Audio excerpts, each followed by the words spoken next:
October 29th, 2025. Dar es Salaam is burning. President Samia just stole an election with 98% of the vote. Opposition leaders caged on treason charges. Gen Z hits the streets. Tires ablaze, chants echoing. But here's where it gets dark. The Tanzanian army refuses to shoot their own people. So Samia makes a phone call. 24 hours later, 300 ghosts arrive. No uniforms, no flags, just guns. They speak English, not Swahili. And in 72 hours, 700 people are dead. Who are these men? Where do they come from? And why does every dictator in Africa have their number on speed dial? I'm pulling back the curtain on Africa's most profitable export. Not coffee, not oil, not minerals, human firepower. Over 20,000 battle-hardened soldiers shipped out of one country every single year. Guarding embassies in Baghdad, hunting rebels in Mogadishu, crushing protests from Nairobi to Bamako. This is the mercenary pipeline no one talks about. The shadow army propping up regimes when their own troops say no. Bloomberg documented it. Human Rights Watch verified it. The UN knows about it but won't stop it. And it all flows from one place, Uganda. Today, I'm breaking down the entire machine. The bosses, the money, the blood trail, and why what happened in Tanzania is just the beginning. Let's go. Rewind to 1986. Yoweri Museveni's guerrilla army storms Kampala. They've just overthrown one of Africa's bloodiest dictators. Idi Amin left 300,000 corpses in his wake. Museveni promises a new Uganda. Democracy, stability, progress. Fast forward 39 years. He's still in power, still president, still in control. But here's the problem he created. Thousands of demobilized fighters flood the streets after victory. Disciplined, English-speaking, battle-tested, no jobs, no future, no way back to civilian life. Uganda's GDP per capita? Barely $1,000. 37 million people scratching by. Then 9/11 happens, and suddenly, the global war machine needs bodies. Cheap bodies, expendable bodies, bodies that won't make American headlines when they die. Enter the private military contractors. They see gold in Uganda's poverty. Trained soldiers who'll work for $800 a month. No unions, no protests, no questions asked. By 2003, the pipeline opens. SOC LLC, a U.S. defense giant, starts recruiting. Thousands of Ugandans shipped to Iraq's Green Zone. $813 million in Pentagon contracts by 2015. They're labeled third country nationals, cheaper than Americans, tougher than Filipinos, invisible when convenient. And that's when the real kingpin emerges. The machine. Saracen Uganda. If you've never heard the name, that's by design. Born in the early 2000s from South African Special Forces roots. Run by ex-apartheid operators who know how to move in shadows. On paper, a private security company. Guards banks, protects embassies, trains personnel. In reality, Uganda's mercenary export factory. The local arm operates out of Kampala. 3,000 guards deployed domestically, but thousands more shipped overseas. Now here's where it gets murky. The company's owned by South African parents, but the real power flows through Museveni's inner circle. Lieutenant General Salim Saleh, Museveni's brother, sand mining baron. He inks the procurement deals, controls the pipeline. And the heir apparent? General Muhoozi Kainerugaba, Museveni's son. Born 1974 in Tanzanian exile, Sandhurst trained, commander of the Special Forces by 2008. Now Chief of Defense Forces since March 2024. Muhoozi doesn't officially own Saracen. That'd be too obvious, too sloppy. But his Muhoozi project? A shadow network grooming him for succession, patriotic league rallies, Twitter tirades, and quiet control over who goes where. Bloomberg exposed the recruitment process in 2016. Interpol vets 1,000 applicants every single month. Ads blast across NTV. Guard Dubai, $2,000 per month. Ex-UPDF veterans cycle through 2-week crash courses, AK-47 refreshers, VIP protection tactics. Then they're shipped out. Somalia, Iraq, South Sudan, Afghanistan, wherever governments need plausible deniability. The remittances, $200 million yearly. More than coffee exports since 2009. Uganda's Ministry of Gender celebrates it. Critics call it human trafficking with a uniform. But the real question is, where do these men end up? And what do they actually do? Let's start in the Middle East. Iraq, 2003 to 2011. Peak deployment, 8,000 Ugandans. They guard embassy walls, escort convoys through Fallujah. When Blackwater massacres 17 civilians in Nisour Square in 2007, leaked documents show Ugandans were in the mix. Accountability? Zero. Afghanistan echoes the same pattern. VIP shadows for NATO commanders. Anti-Taliban patrols until the 2021 pullout. Base pay? $800 a month. Hazard bonuses bump it to $2,000. Back home, that's a fortune. But Bloomberg investigations reveal the cost: beatings, unpaid wages, 120-hour work weeks, no legal recourse, no way home if you complain. Now let's move to Africa, because that's where the real blood gets spilled. Somalia. 6,000 unofficial mercenaries on top of official ATMIS peacekeepers. Saracen trains anti-Shabaab squads. Convoys gold shipments for UAE donors. When al-Shabaab ambushes intensify, Ugandans plug the gaps. Human Rights Watch documents the collateral damage. Villages razed, civilians caught in crossfire. South Sudan, 2013. Civil war erupts along Dinka-Nuer ethnic lines. President Salva Kiir's own army starts defecting. Museveni airlifts 5,000 advisors. UPDF mercenary hybrids funneled through Saracen. Juba retaken. Oil fields secured. But ethnic massacres follow. 300,000 dead. The UN fingers Ugandans in rape camps. Mass graves. Systematic brutality. Equatorial Guinea, 2004. Dictator Obiang's regime fears a coup. His own security forces can't be trusted. Kampala recruiters ship 200 men for border operations. Dissidents hunted, throats slit. Deniability? Pristine. Central African Republic, 2018. President Touadera hires hybrid forces against Seleka rebels. Resource grabs masked as security operations. Diamond mines secured while villages burn. And then there's the DRC. Museveni's been playing the long game here since 1996, when he helped Tutsi rebels topple Mobutu. Fast forward to 2025. Muhuzi tweets, "Border secured," while Ituri stays occupied. Coltan mines hum under commercial veils. Al Jazeera investigations expose the shadow economy. Sand, charcoal, minerals, all flowing through Salam Saleh's Nile agro-empire. Nigeria's bandit wars, Mozambique's gas fields, Mali's jihadist insurgency. Everywhere you look, Ugandan mercenaries fill the gaps. When official troops won't do the dirty work. When governments need foreign hands on the trigger. But nothing compares to what just happened in Tanzania.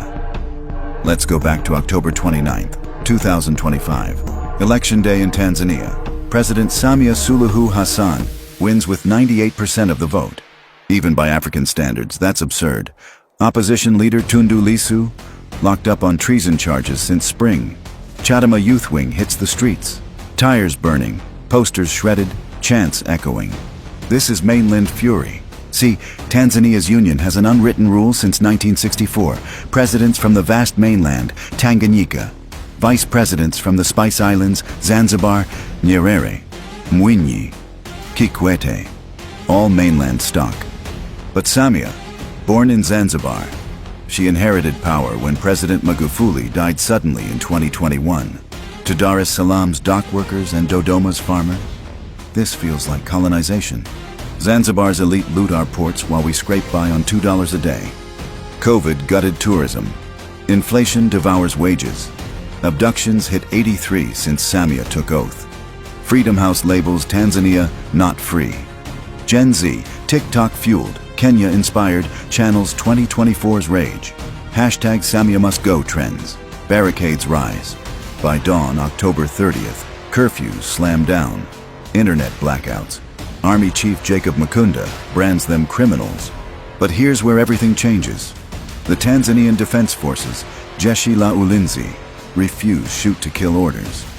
Videos flood X, soldiers sipping tea with protesters, chanting Haki Yetu, our rights. Defiance ripples through the ranks. Ethnic ties bind soldiers to the crowds. Samia's in crisis mode. Her own military won't fire on citizens, so she picks up the phone. Calls Kampala. Within 24 hours, Lieutenant Colonel Nsaju's crew, 300 strong, slips across Lake Victoria. No UPDF uniforms, no flags, unmarked ghosts in civilian clothes. $1,500 per man for 90 days of repression work. They fan out across Dar es Salaam, Morogoro checkpoints. English commands pierce the Swahili streets. Freeze! Down! Locals immediately notice. Hawa ni wa Uganda, hawatambui Kiswahili. These are Ugandans. They don't understand Swahili. Viral clips spread. A mercenary fumbling to haggle for mandazi, fried dough. Exposed mid-raid because he can't speak the language. In 72 hours, opposition groups tally 700 dead. The UN verifies 500 through gunfire and tear gas hell in Shinyanga. Human Rights Watch logs mass graves. Border chases spill into Kenya, killing innocent strays. Today, November 3rd, Samia's swearing-in ceremony. Not at State House, not with diplomatic glamour. At Dodoma's military base, barbed wire, snipers scanning rooftops, those English-speaking phantoms patrolling the perimeter. UN Secretary-General Guterres fumes publicly. SADC, the Southern African Development Community, stays silent. But the mainland's roar, it's just warming up. Because what happened in Tanzania isn't an anomaly. It's a playbook, the same playbook used in Kenya in 2024. The Kenya Parallel. June 25th, 2024. Kenya erupts over IMF-mandated tax hikes. Finance bill jacks up prices on bread, sanitary pads, fuel. Gen Z storms parliament. The Kenya Defense Forces hesitate. Military oaths bind them to protect citizens, not shoot them. So shadows roll in. Saracen operatives. English barks amid Sheng Street slang. Kenya National Commission on Human Rights documents the aftermath. 39 dead, 600 shot. Rex Masai live streams his own death, bullet mid-vlog. Eric Shieni, hooded, abducted, tortured. President Ruto bins the finance bill on June 26th, but the rage doesn't stop. Abductions hit 82 by December 2024. Sound familiar? It's the same pattern.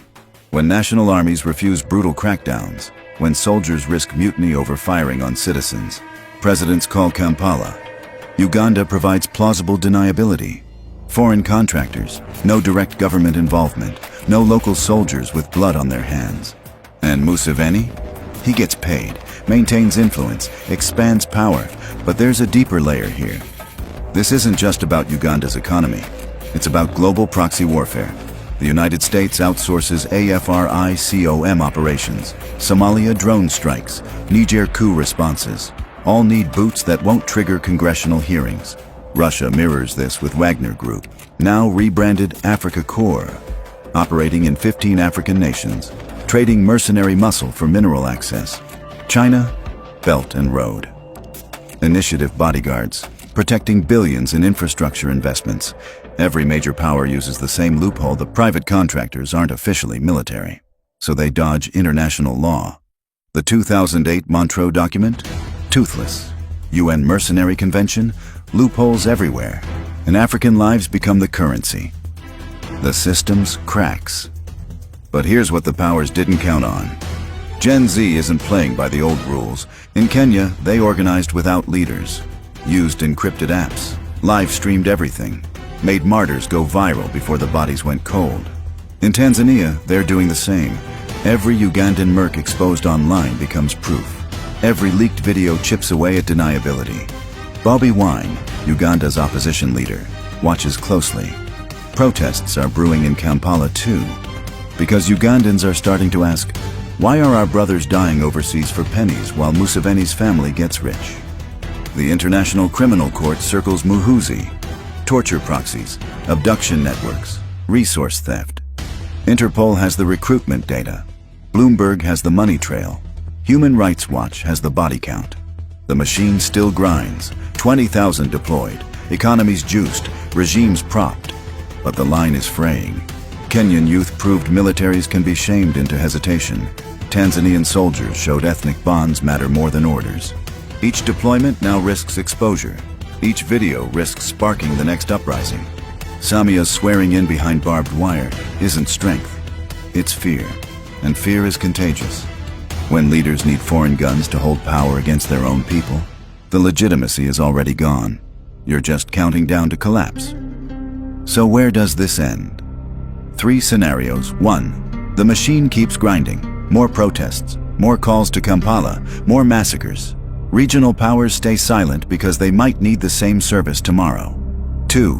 The ICC actually acts. Museveni gets indicted. Saracen operations exposed in international court. The pipeline shuts down, not from morality, but from legal liability. 3. The youth movements win. Kenya redux spreads. Tanzania explodes. Uganda follows. Soldiers across the continent refuse to be the hammer against their own people. I'm watching for one signal. The day a Ugandan mercenary unit mutinies, refuses orders, turns around, films it and uploads. That's when the machine breaks, because mercenaries only work when they're invisible and obedient. The second they become human again, the second they choose solidarity over paychecks, game over. Until then, this is the reality. African blood buys Western deniability, Russian reach, Chinese ports. When armies defy, presidents dial Kampala. And the cost? Sovereignty bleeds out one deployment at a time, but the youth are watching, recording, organizing, remembering. What happened in Dar es Salaam isn't staying in Tanzania. What happened in Nairobi echoes in Kampala. The shadows are moving, but so is the light. Drop a comment. Do you think the Ugandan mercenary pipeline will collapse from internal pressure or international intervention? Hit subscribe. Next video, I'm exposing Museveni's full ledger. Every deal, every massacre, every dollar. And if you're in East Africa right now, stay sharp, stay safe, stay loud, because silence is how they win, and we're done being silent.